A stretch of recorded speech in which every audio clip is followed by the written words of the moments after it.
درود بر شما. دکتر رویا هستم از کانادا. این برنامه چهارم از بیماری های رایج هست و درمان ساده آن بدون داروهای دواخونه. این برنامه امروز ما در مورد بیماری عفونت مثانه هست. معمولاً عفونت مثانه بیشتر در خانوما هست. اگر که آقایون عفونت مثانه بگیرن باید حتما برن پیش دکتر و حتما هم باید دوا بخورن برای اون. برای خانوم ها معمولاً اینها میتونه بعد از این که توی وان همون میکنن اتفاق بیفته. میتونه به همبستری ربط داشته باشه و برای اون یک مسائل دیگه هست که باید انجام بشه. ولی اگر که تعداد چایی یا قهوه خوردن شخص زیاده، اینها هم میتونه مؤثر باشه در این مسئله. یعنی هرچی بیشتر شکلات، چیزایی که توش کافئین داشته باشه، یعنی شکلات، قهوه، چایی، به خصوص چایی سنگین و انرژی درینک که چیزهایی که از این نوشابه هایی که برای انرژی میخورن مردم وقتی که میرن باشگاه و اینها هم میتونه باعث این مسائل بشه، یعنی بیشترش کنه. معمولا شخص یا تکرر ادرار پیدا میکنه یا پایین شکمش درد میگیره یا موقع ادرار سوزش داره و یا اینکه ممکنه پایین کمرش درد بگیره. بعضی وقتا هم اگر که بیشتر شدیدتر بشه میتونه یه طرف کلیهش درد بکنه، یعنی پشتش جایی که کلیه هست دو طرف میتونه درد بگیره. اینکه شخص بخواد تب داشته باشه خیلی کم اتفاق میفته، ولی بعضیا اینطوری میشن، تب دارن. معمولا تب علامت این هست که این بیشتر شده و امکان داره که این به خونم زده شده باشه، یعنی عفونت به خون کشیده شده باشه. اون موقع ها هم بهتره که پیش دکتر برن. و چیزهای دیگه که امکان داره برای کسانی هست که یه خورده سنشون بالاست. اونهایی که سنشون بالا هست گاهی وقتا فقط میان میگن حالم خوب نیست و دقیقا هم نمیدونن که چرا. انرژیشون کمه، حالشون خوب نیست و هیچ چیز مشخصی هم اتفاق نیفتاده.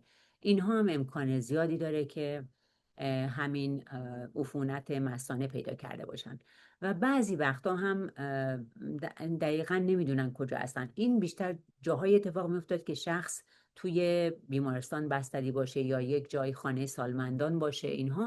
اینها میتونن کانفیوز بشن، یعنی نمیدونن که کجا هستن، دارن چی کار میکنن.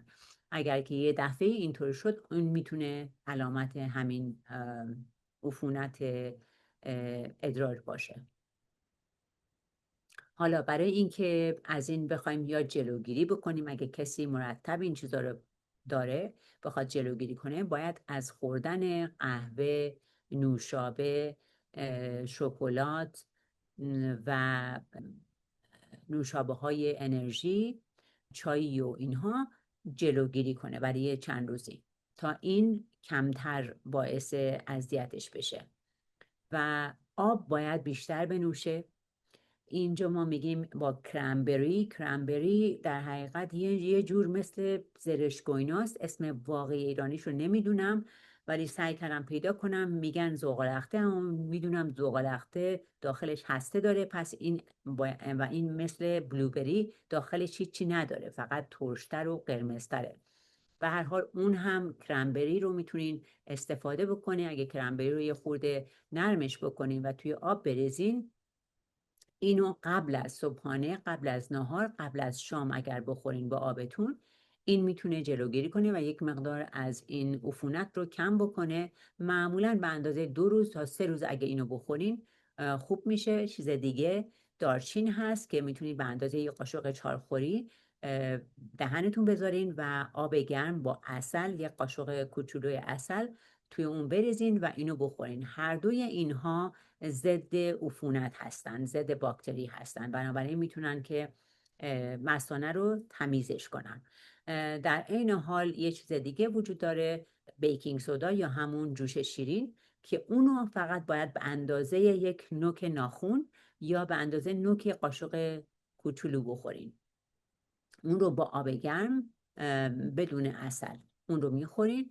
اینها همش باید قبل از ناهار، قبل از شام، قبل از صبحانه باشه، اقلاً 15 دقیقه قبلش، که بتونه تمیز بکنه.